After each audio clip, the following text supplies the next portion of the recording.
여러분 안녕하십니까? 11월 10일 화요일 뉴스투데이 강원입니다.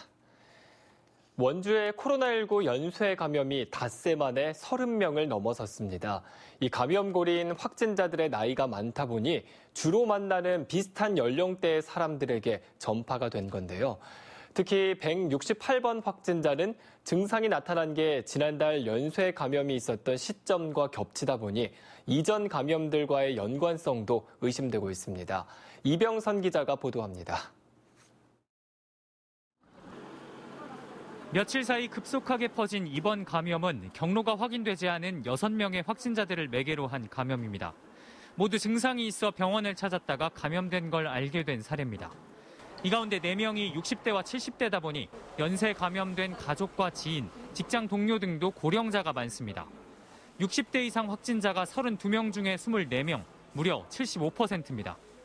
그나마 다른 확진자들은 지인과 가족, 직장 내 접촉자들을 감염시키는 데 그쳤지만 의료기기 판매업체 집단 감염의 고리는 심상치 않습니다. 168번 확진자가 일하는 의료기기 업체, 강의를 들었던 복지관 등에서 벌써 15명 넘는 확진자가 나왔습니다. 문제는 이 확진자가 처음 증상이 나타난 게 원주의 3차 연쇄 감염이 시작됐던 지난달 26일이라는 겁니다. 열흘 가까이 활발하게 활동을 했기 때문에 추가 확진자가 더 나올 수 있다는 건 예상이 가능합니다. 여기에 증상이 나타난 시점을 고려하면 원주에서 발생했던 이전 감염들과의 연관성도 따져봐야 하는 상황입니다. 중앙방역대책본부는 선행 확진자와 관련성이 있을 걸로 추정하고 있다며 조사를 진행 중이라고 밝혔습니다.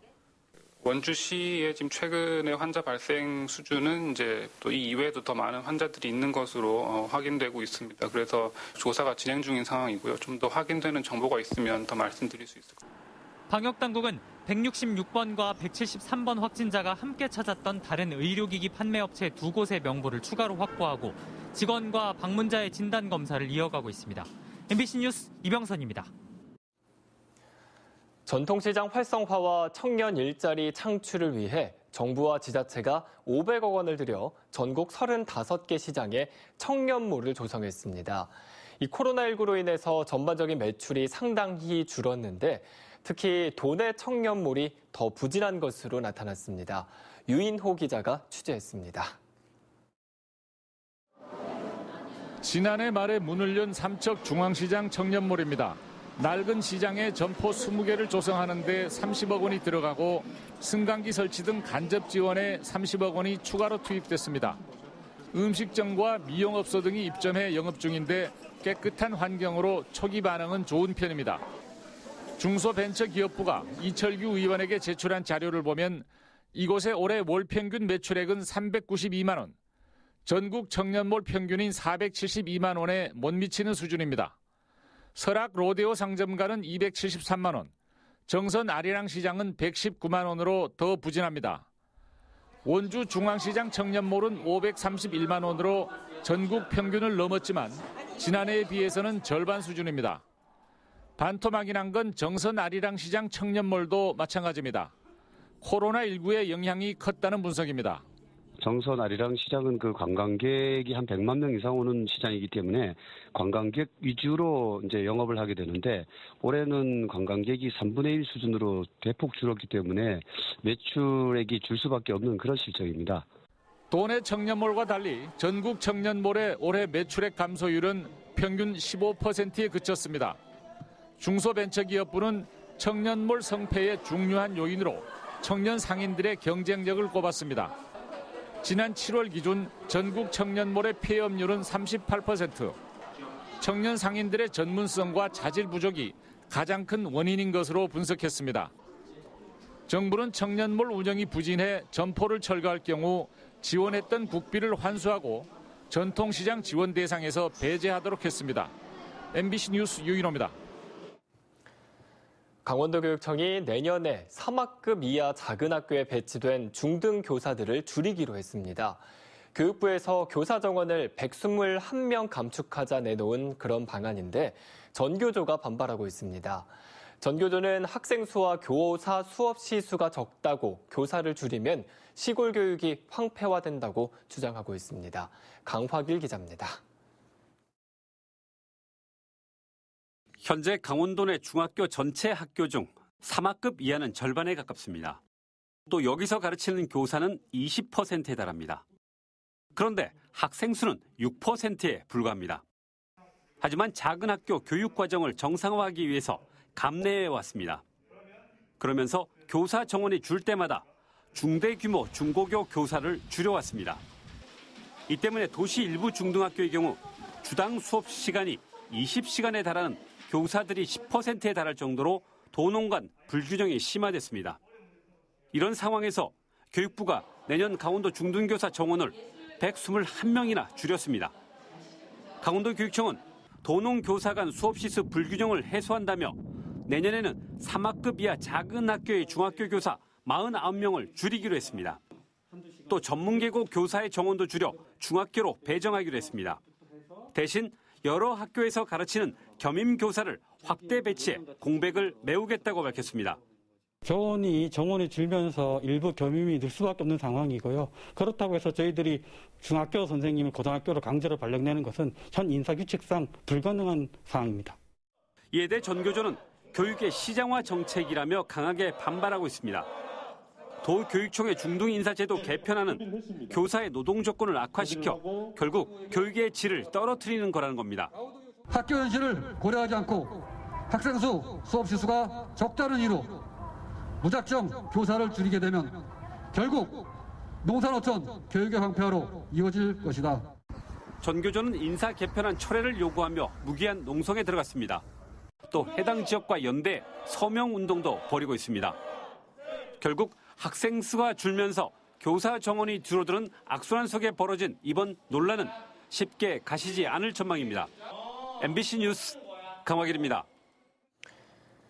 코로나19 환자가 급증하면서 원주시의 사회적 거리두기 1.5단계 상향을 앞두고 학교 등교 수업도 제한됩니다. 강원도 교육청은 전교생이 60명 이상인 유치원과 300명 이상인 초중고등학교의 밀집도를 3분의 2로 전환하기로 했습니다. 대상 학교는 유치원 31개원, 초등학교 23개교, 중학교 17개교, 고등학교 11개교입니다. 도교육청은 원주시의 발표 시점에 맞춰 등교 수업 지침을 적용한다고 덧붙였습니다. 강원도 교육청은 올해 본 예산보다 482억 원이 줄어든 3조 304억 원을 내년도 예산으로 편성했습니다. 도교육청은 학생 수가 줄면서 세출이 전반적으로 감소했고 중앙정부 이전 수입 중 보통 교부금이 올해보다 1,025억 원 줄었다고 밝혔습니다. 교육청은 올해 코로나19로 취소된 현장 체험학습비로 117억 원을 편성해 내년에는 2개 학년이 갈 수 있도록 했습니다. 이 밖에 오니, 기업, 홍제 유치원 등 단설 유치원 3곳을 신설하고 춘천교육지원청 청사 이전, 원주 샘마루 초등학교 신설, 태백중 장성여중 통폐합 등의 사업을 벌일 예정입니다. 평창군이 올림픽 유산 사업으로 추진하는 평화 테마파크 조성 사업이 본격화됩니다. 평창군은 평화 테마파크 조성 사업이 행정안전부 2단계 중앙투자 심사를 통과해 내년 1월 실시 설계에 들어간다고 밝혔습니다. 모두 459억 원의 사업비를 들여 대관령면 올림픽 플라자에 조성되는 평화 테마파크는 평화센터와 기념공원, 콘텐츠 융합 체험시설 등 올림픽과 관광을 결합한 수익형 테마파크로 2023년 12월 준공을 목표로 하고 있습니다. 도내 일자리 창출과 고용 안정에 기여한 일자리 우수 기업으로 9개 업체가 선정됐습니다. 제2회 강원도 일자리 대상의 최우수에는 횡성 서울 F&B가, 우수에는 원주 안코바이오 플라스틱스와 인성 메디칼, 횡성 유유 헬스케어 등 8개 기업이 선정됐습니다. 최우수 기업에는 고용 환경 개선과 노동자 복지 증진 지원금 1억 원이, 우수 기업에는 각각 5천만 원씩 지원됩니다. 강릉시가 주민센터 찾아가는 보건복지팀에 간호직 공무원을 배치해 건강관리 기능을 강화하기로 했습니다. 강릉시는 복지 수혜자나 만 65세 노인 인구가 많은 주문진읍, 성덕동, 포남 2동, 교 1동, 홍제동, 강남동 등 6개 읍면동 주민센터에 간호직 공무원을 배치해 기존 복지 기능에 건강관리 기능도 갖춘 맞춤형 보건복지 서비스를 시행하기로 했습니다. 또 순차적으로 간호공무원 배치를 확대하고 복지 대상자에게 맞춤형 건강 서비스 제공과 소집단 건강 프로그램을 운영할 계획입니다. 양양군이 이달 말까지 태풍으로 인한 해양 쓰레기를 모두 치우기로 했습니다. 양양군은 국비 11억 5천만 원을 확보해 낙산 해수욕장을 중심으로 정암 물치 해수욕장의 해양 쓰레기 수거를 완료했고 이달 말까지 나머지 해변도 정비를 마치겠다고 밝혔습니다. 지난 9월 이딴 태풍에 양양군 바닷가에 유입된 폐목재와 일반 폐기물 등 해양 쓰레기는 5천 톤에 달하고 있습니다.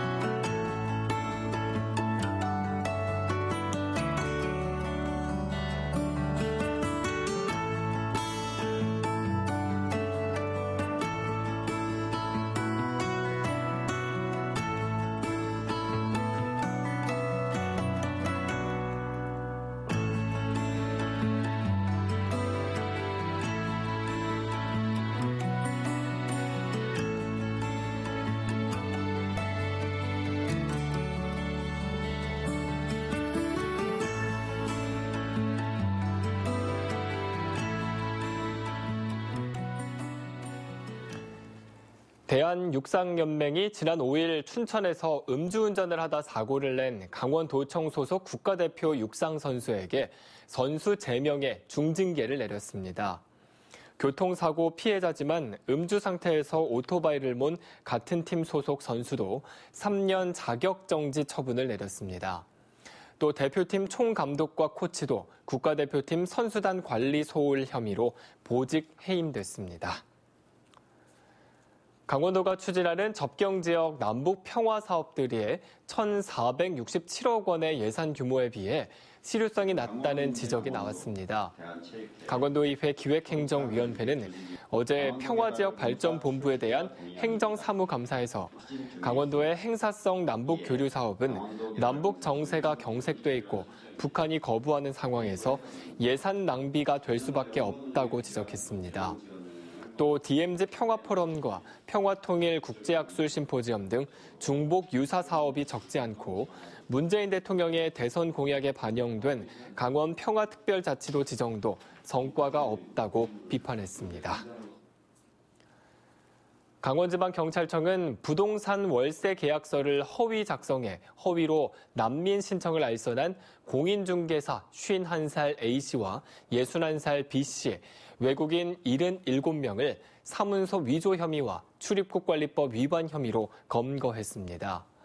공인중개사 A씨와 B씨는 지난 2017년 9월부터 1년여 동안 무사증으로 입국하거나 체류 기간을 넘긴 러시아와 카자흐스탄 등 외국인 77명으로부터 1인당 50만 원에서 200만 원씩 수수료를 받고 난민 인정 신청에 필요한 부동산 월세 계약서를 허위로 작성해 준 혐의를 받고 있습니다. 제1회 강호축 상생 강원 충북 마라톤 대회가 오는 17일부터 19일까지 강원도와 충북 일원에서 열립니다. 강원도 체육회와 충북도 체육회가 주최하는 이번 대회는 강호축으로 연결된 강원 충북의 상생과 화합을 위해 양 지역을 대표하는 9개 팀 100여 명이 참가합니다. 선수들은 17일 오전 9시 강원도청부터 홍천, 원주, 평창, 영월, 제천, 충주, 음성, 증평, 그리고 청주 충북도청까지 3일 동안 149km를 달리게 됩니다. 춘천시가 시민 1인당 10만 원씩 지급하는 코로나19 긴급재난지원금이 마무리됐습니다. 춘천시는 지난 9월부터 60일 동안 긴급재난지원금을 현금과 상품권, 온라인 카드 충전 방식으로 전체 지급 대상 가구의 98% 가구에 지급했다고 밝혔습니다. 이상으로 뉴스투데이 강원을 마칩니다. 시청해주신 여러분 고맙습니다.